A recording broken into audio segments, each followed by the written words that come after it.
அல்லேலூயா. லூக்கா எழுதின சுவிசேஷ புஸ்தகம்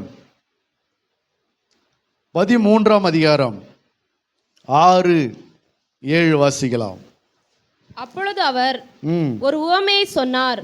ஒருவன் தன் திராட்சை தோட்டத்தில் ஒரு அத்தி மரத்தை நாட்டியிருந்தான். ஒருவன் தன் திராட்சை தோட்டத்தில் அத்தி மரத்தை நட்டிருந்தான். அவன் வந்து அதிலே கனியை தேடின பொழுது ஒன்றும் காணவில்லை. ஒன்றையும் என்ன செய்யல? காணவில்லை. அப்பொழுது அவன் தோட்டக்காரனை நோக்கி இதோ 3 வருஷமாய் இந்த அத்தி மரத்திலே கனியை தேடி வருகிறேன். 3 வருஷமாய் இந்த அத்தி மரத்திலே கனியை தேடி வருகிறேன். ஒன்றையும் காணவில்லை. என்னது? ஒன்றையும் காணவில்லை. இதை வெட்டி போடு. இது நிலத்தையும் ஏன் கெடுக்கிறது என்றார். அல்லேலூயா. இன்னொரு மரம் இருக்கிறது. திராட்சை தோட்டத்திலே நடப்பட்ட ஒரு அத்தி மரம். அல்லேலூயா. திராட்சை தோட்டம் என்பது கர்த்தருடைய சபை. இந்த திராட்சை தோட்டம் என்பது ஒரு குடும்பம், கர்த்தருடைய குடும்பம். அப்போ இந்த குடும்பத்துக்குள்ள, இந்த சபைக்குள்ள ஒரு மரம் நடப்பட்டு இருக்கிறது. அது என்ன மரம்? அது அத்தி மரம். அந்த அத்தி மரம் எப்படிப்பட்ட காரியங்களை செய்கிறது என்று சொன்னால், 3 வருஷமாய் தேடி வருகிறேன், ஒரு கனியையும் காணவில்லை. ஒரு கனியும் அதில் இல்லை. அது மட்டுமல்ல, அது நிலத்தையும் ஏன் கெடுக்கிறது. இன்னொரு அத்தி மரம் இருக்கிறது. அதில் 3 வருஷமா என்ன கிடையாது? ஒரு பழமும் கிடையாது, ஒரு கனிகளும் கிடையாது. அது செய்து கொண்டிருக்கிற இன்னொரு தீமையான காரியம் என்ன அப்படின்னா, அது நிலத்தையும் கெடுத்து கொண்டிருக்கிறது. அப்போ இந்த அத்தி மரம் என்பது சில குடும்பத்தில் சில காணப்படுகிற சில மனுஷர்கள், சபைகளில் காணப்படுகிற விசுவாசிகள், சில குடும்பங்கள், சில மனிதர்கள், தேவ பிள்ளைகள், அவர்கள் என்ன செய்கிறாங்கன்னா, ஒரு கனியும் என்ன செய்கிறது கிடையாது, கொடுப்பது கிடையாது. 3 வருஷம் இல்லை, 30 வருஷம் சபைக்கு வந்தாலும் ஒரு கனியும் கிடையாது. அவங்க கிட்ட எந்த ஒரு கனிகளையும் பார்க்க முடியாது. ஒரு ஆவிக்கேற்ற எந்த கனிகளையும் என்ன செய்ய முடியாது, பார்ப்பது கிடையாது. 9 கனிகளில் ஒரு கனிகளை கூட கொடுப்பது கிடையாது. 3 வருஷமா எஜமான் பார்க்குறாரு, இது இன்னைக்காவது கனி கொடுக்குமா, இந்த வருஷமாவது கனி கொடுக்குமா, இந்த வருஷமாவது இந்த மரம் கனி கொடுக்குமா, இந்த வருஷமாவது இந்த மரம் ஏதாவது காய்களை கொடுத்து கனிகளை செய்யுமா அப்படின்னு சொல்லி 3 வருஷமா எஜமான் தேடி வருகிறாராம். அப்படின்னா என்ன அர்த்தம்னா, ஒரு காலத்திலையும் ஒரு முன்னேற்றமும் கிடையாத அப்படியே வாழ்ந்து கொண்டு வருவது. குடும்பத்திலையும் சரி, சபைக்குள்ளையும் சரி, கனிகள் என்ற அந்த வாழ்க்கை என்ன கிடையாது, இருப்பது கிடையாது. ஒரு ஜப வாழ்க்கை கிடையாது, ஒரு வேத வாசிக்கிற வாழ்க்கை கிடையாது, ஒரு தேவனுக்கு பயப்படுகிற காரியங்கள் கிடையாது, ஒரு கர்த்தருக்கென்று எதையும் செய்கிற ஒரு மனம் கிடையாது. இது ஒரு கனியும் இல்லாமல் இது சபைக்கு வந்து கொண்டிருக்கும், குடும்பத்தில் இருந்து கொண்டிருக்கும். இப்படிப்பட்ட மனிதர்களை அவர் சொல்கிறார், இது நிலத்தையும் ஏன் என்ன செய்கிறது, கெடுக்கிறது. அது நிலத்தை கெடுக்கிற மரம். அது என்ன மரம்? அது கனிகளை கொடுக்காது, அது நிலத்தை கெடுக்கிற மரம், அது குடும்பத்தை கெடுக்கிற மரம். என்னைக்காவது ஒரு நாள் அதால் அந்த குடும்பம் என்ன செய்யப்படும், கெட்டு போவதற்கு வாய்ப்புகள் உண்டு. அல்லேலூயா. ஆனாலும் வேலைக்காரர் சொல்லுகிறாரு, என்ன சொல்லுகிறாரு, வாசிங்க அதை மறுபடியும். அதற்கு அவன், ஐயா இந்த நிலம் இந்த வருஷம் இருக்கட்டும். இந்த வருஷம் இருக்கட்டும். இந்த மரமா இந்த நிலமா? இந்த வருஷம் இருக்கட்டும். இந்த வருஷம் இருக்கட்டும். நான் இதை சுற்றிலும் கொத்தி எரு போடுவேன். கனி கொடுத்தால் சரி, கொடாவிட்டால் இனிமேல் இதை வெட்டி போடலாம் என்று சொன்னார். அல்லேலூயா.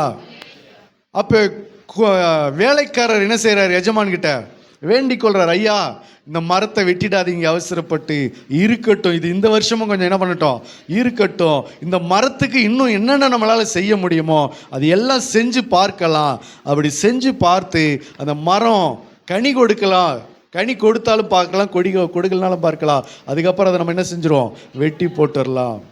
அப்படின்னா குமாரனாகி இயேசு கிறிஸ்து பிதாவினிடத்தில் நமக்காக பரிந்து பேசி கொண்டிருக்கிறார்.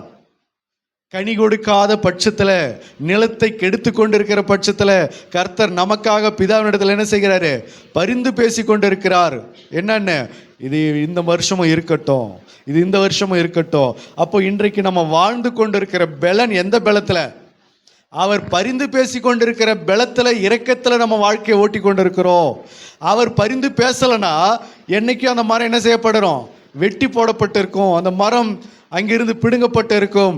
அவ பிதாவினிடத்தில் குமாரனாகிய இயேசு கிறிஸ்து நமக்காக அவர் பரிந்து பேசி கொண்டிருக்கிறபடினாலதான் நாம் என்ன செய்யப்படுகிறது? இன்னும் நாட்டப்பட்டவர்களாக இருக்கிறோம். அல்லேலூயா, அல்லேலூயா.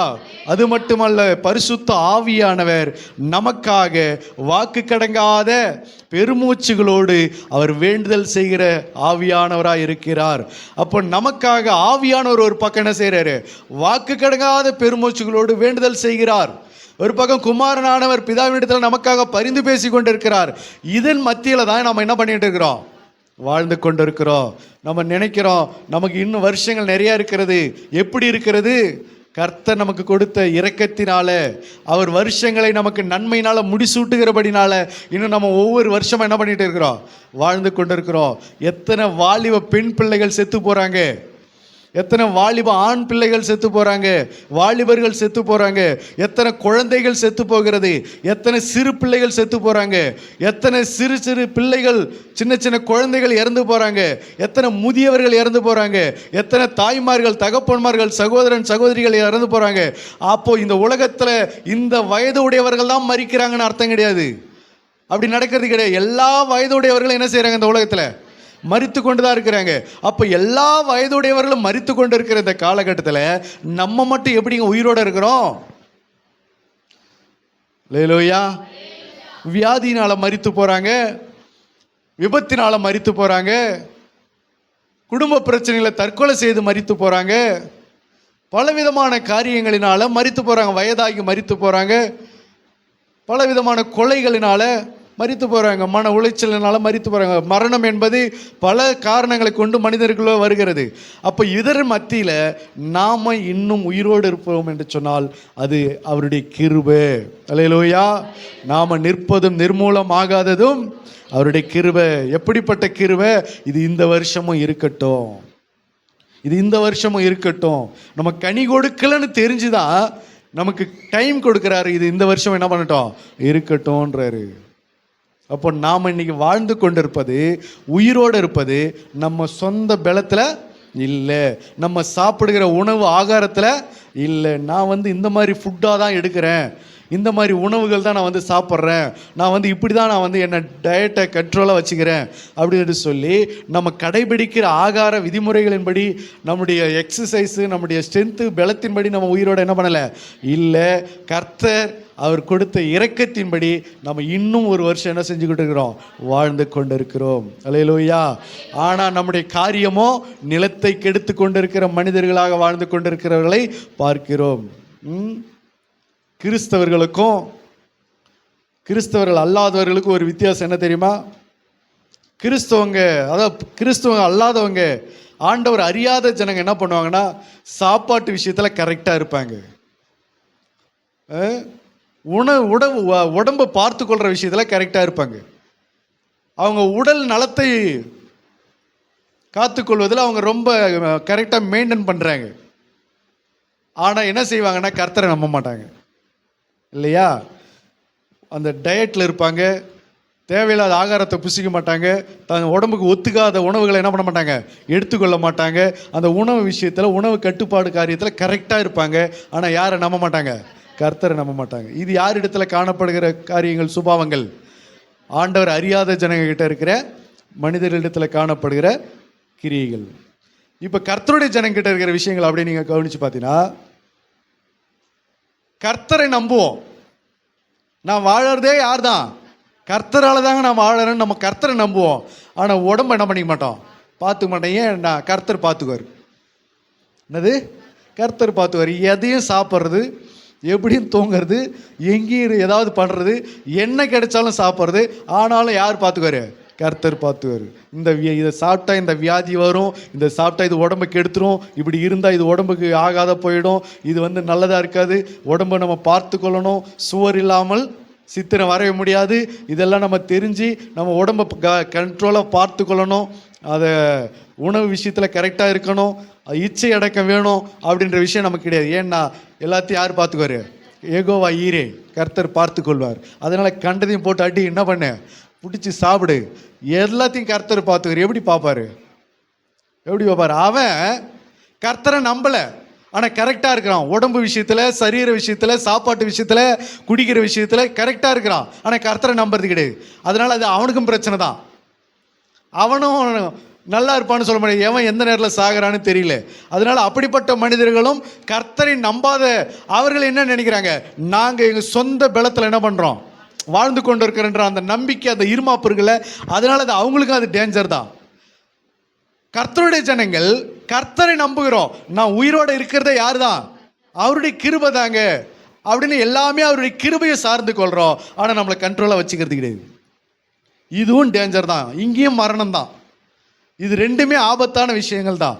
அவங்க கர்த்தரை நம்புறதுல கண்ட்ரோலாக இருக்கிறாங்க, இங்கே கர்த்தரை நம்புறாங்க, கண்ட்ரோலாக இருக்கிறது கிடையாது. இது ரெண்டுமே என்னதான்? ஆபத்தான காரியம் தான். அல்லேலூயா, அல்லேலூயா. நம்ம கிராமங்களில் சில வாசகம் எழுதியிருக்கோம். என்ன வாசகம் எழுதியிருக்குன்னா, இந்தியில் ஒரு வாசகம் எழுதியிருக்கோம், ஆனால் தமிழில் எழுதியிருப்பான். பார்த்துக்கிறீங்களா? வாசகம் என்பது இந்தி, ஆனால் அது எழுத்து தமிழ் எழுத்தில் எழுதியிருப்பான். தமிழில் படிக்கிறவனுக்கு அது இந்தியில் இருக்கும், ஆனால் இந்தியில் கேட்குறவனும் அதை படிக்க முடியாது. தமிழ்காரனும் அதை படித்து அர்த்தத்தை புரிஞ்சுக்க முடியாது. அல்லேலூயா. அந்த மாதிரி காரியத்தில் அவர்களோ கர்த்தரை நம்புவது கிடையாது, ஆனால் கண்ட்ரோலாக வச்சுக்கிறாங்க. எக்ஸசைஸ்லேருந்து, ரன்னிங்லேருந்து, ஜாக்கிங்லேருந்து, வாக்கிங்லேருந்து, டயட்லேருந்து எல்லாத்தையும் பர்ஃபெக்டாக வச்சுக்கிறாங்க, ஆனால் கர்த்தரை சார்ந்து கொள்வது கிடையாது. ஆனால் கர்த்தருடைய பிள்ளைகள் எல்லாத்துக்குமே நம்ம கர்த்தரை தான் நம்புகிறோம், ஆனால் என்ன செய்கிறது கிடையாது, உடம்பை கரெக்டாக வச்சுக்கிறது கிடையாது. வசனம் சொல்லுது, குதிரை யுத்த நாளுக்கு ஆயத்தமாக்கப்படணும், ஜெயமோ கர்த்தரால் வரும். உன் உடம்பை நீ என்ன செய்யணும், கரெக்டாக பாதுகாத்து கொள்ளணும், அப்பொழுது ஜெயமோ கர்த்தரால் வரும். நாம் இந்த வசனத்தை எதுக்கு மட்டும் தான் எடுத்துக்குவோம்? பரீட்சைக்கு மட்டும் தான் எடுத்துக்குவோம், எக்ஸாம் எழுதுறதுக்கு மட்டும் தான் எடுத்துக்குவோம். ஆனால் ஆண்டவர் சொல்கிறார், உன்னை நீ எந்த அளவுக்கு நீ பாதுகாத்து கொள்ளணுமோ நீ பாதுகாத்துக்க, அதை தாண்டி நீ என்னை நம்பும்போது நான் உனக்கு கிருபை செய்வேன். அல்லேலூயா. இது எப்படிப்பட்ட காரியங்கள்? ஆயத்தம். நம்ம ஆயத்தமாக இருந்துட்டு யாரை நம்பணும்? கர்த்தரை நம்ம எந்த ஆயத்தமும் இல்லையே. நம்ம ஆட்டில் தூங்குறது, நம்ம ஆட்டில் சாப்பிட்றது, நம்ம ஆட்டில் எதையாவது ஏதாவது பண்ணிட்டு கிடக்கிறது. ஆனால் கர்த்தர் பார்த்துக்குவார்னு சொன்னால், அதனால தான் இன்றைக்கி ஊழியக்காரங்களுக்கெல்லாம் ஏகப்பட்ட வியாதிகள், கிறிஸ்தவர்களுக்கு ஏகப்பட்ட பிரச்சனைகள். அவங்க என்ன தான் ஜெபம் பண்ணாலும், என்ன தான் அவங்க ஆண்டவரை நம்பி இருந்தாலும், இன்னைக்கு மற்றவர்கள் இருக்கிற ஆரோக்கியத்தை விட ஆரோக்கியம் குறைந்த நிலையில் காணப்படுகிறவர்கள் விசுவாசிகளும் கிறிஸ்தவர்களும் ஊழியக்காரர்களும் தான். இதுக்கு காரணம் என்னன்னு கேட்டால், சத்தியத்தை அறியாமல், உணராமல், ஒரு கண்ட்ரோல் இல்லாமல் தன்னுடைய இஷ்டப்படி இருந்து கொண்டு கர்த்தரை பார்த்து கொள்வார் சொல்லி கர்த்தரை நம்புகிற காரியம்தான். அல்லேலூயா. ஆகினால என்ன செய்யணும்னா, நம்மளை பார்த்து கொள்ளணும், நம்மளை கரெக்டாக நம்ம வச்சுக்கொண்டு கர்த்தரை என்ன செய்யணும், இருக்க வேண்டும். அதுபோல் குடும்ப விஷயத்திலும் சரி, சபைக்குரிய காரியத்திலும் சரி, நாம் என்ன செய்கிறவர்களாக இருக்கக்கூடாது. இது இன்னும் மரமாக இருக்கக்கூடாது, கெடுக்கிற மரமாக இருக்கக்கூடாது, நிலத்தை கெடுக்கிற மரமாக இருக்கக்கூடாது, குடும்பத்தை கெடுக்கிற மரமாக இருக்கக்கூடாது, சபைகளை கெடுக்கிற மரமாக இருக்கக்கூடாது. ஆண்டவர் உன்னை திராட்சை தோட்டத்தில் உன்னை நாட்டப்பட்டதற்கு காரணமே நீ கனி கொடுக்க வேண்டும் என்பதற்காக தான். உன்னை சபையில் நாட்டினதற்கு காரணம் என்னதான்? நீ கனி கொடுக்க வேண்டும் என்பதற்காக தான். உன்னை குடும்பத்தில் இன்னும் உசுரோட வச்சுருக்கிறதுக்கு காரணம் என்னதான்?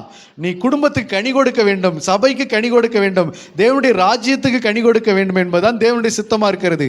ஆனால் நீ என்ன செய்கிற? திராட்சை தோட்டத்தை நடுவில் உட்காந்துட்ட. திராட்சை தோட்டத்தில் எங்கே உட்காந்துட்ட? நடுவில் உட்காந்துட்ட. நீ கனியும் தர மாட்டேங்கிற, கனி கொடுக்கிறவங்களும் என்ன செய்ய மாட்டேங்கிற, விட மாட்டேங்கிற, நிலத்தையும் என்ன செஞ்சுக்கிட்டு இருக்கிற, கெடுத்து கொண்டு இருக்கிற. சில விசுவாசிகள் அப்படிதான், அவங்களும் முன்னேற மாட்டாங்க, இருக்கிறவங்களும் என்ன செய்ய மாட்டாங்க, முன்னேற மாட்டாங்க. இதான் நிலத்தை கெடுக்கிறது. அவங்களும் முன்னேற மாட்டாங்க, குடும்பத்தில் யாரையும் முன்னேறவும் விடவும் மாட்டாங்க. அவங்களும் வாழ மாட்டாங்க, குடும்பத்தில் இருக்கிற வாழவும் விட மாட்டாங்க. அவங்களும் சந்தோஷமா இருக்க மாட்டாங்க, குடும்பத்தில் இருக்கிறவங்களும் என்ன பண்ண மாட்டாங்க, சந்தோஷமா இருக்க விட மாட்டாங்க. இதான் நிலத்தை கெடுக்கிற சம்பவம்.